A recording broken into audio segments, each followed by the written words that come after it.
આગામી ચોમાસાની ઋતુને ધ્યાનમાં રાખીને અમરેલી જિલ્લા કલેક્ટરના આદેશ અનુસાર ગાવડકા મુકામેથી પસાર થતી શેત્રુંજી નદીમાં એક મોક ડ્રીલ મોક એક્સરસાઇઝનું સફળ આયોજન કરવામાં આવ્યું હતું. વરસાદ દરમિયાન પૂર કે ડૂબવા જેવી કોઈ પણ અનિચ્છનીય ઘટનાઓ સામે વહીવટી તંત્રની પૂર્વ તૈયારીઓ અને ક્ષમતા ચકાસવા માટે મામલતદારની આગેવાની હેઠળ આ આપત્તિ વ્યવસ્થાપન કવાયત યોજાઈ હતી, જેમાં ફર્સ્ટ રિસ્પોન્ડર તરીકે કાર્ય કરતા ફાયર વિભાગ, પોલીસ વિભાગ અને 108 મેડિકલ ઇમરજન્સીની ટીમોએ સંયુક્ત રીતે ભાગ લીધો હતો.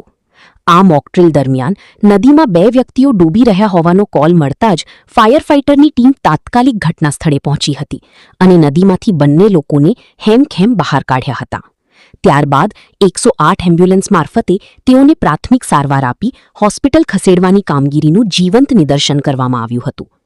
આ મોક એક્સરસાઇઝનો મુખ્ય હેતુ આપત્તિના સમયે તમામ સરકારી વિભાગો વચ્ચે પરસ્પર સંકલન જળવાઈ રહે, બચાવ કામગીરીની ક્ષમતા વધે અને સ્થાનિક લોકોને કટોકટીના સમયે કયા ઇમરજન્સી નંબર પર સંપર્ક કરવો તે અંગે જાગૃત કરવાનો હતો.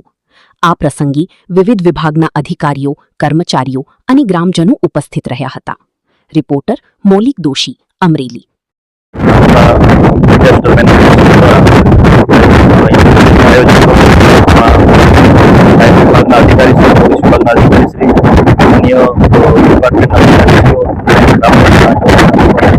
અને લોકોને સમૃદ્ધ કરવામાં આવેલા છે કે કોઈ પણ પ્રકારનો અનિશ્ચિત બને તો એ રીતે છે અને પ્રાથમિક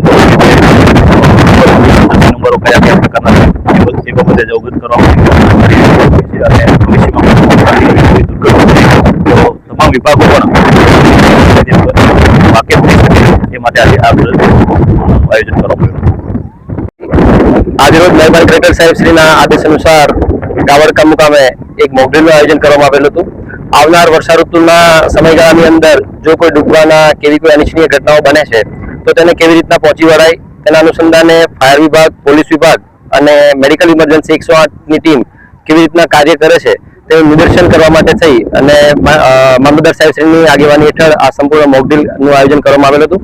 અને મોકડ્રીલના અનુસંધાને અમને કોલ આપવામાં આવેલો હતો કે કોઈ 2 વ્યક્તિ ડૂબવાની સંભાવના છે, તો તાત્કાલિક ફાયર ટીમ અત્યારે ઘટના સ્થળ પર પહોંચી હતી અને બંને સસ્પેક્ટ ડૂબેલા વ્યક્તિઓને બહાર કાઢી અને 108ના મારફતે એમને હોસ્પિટલ પહોંચાડવાની આ મોક એક્સરસાઇઝ કરવામાં આવી હતી.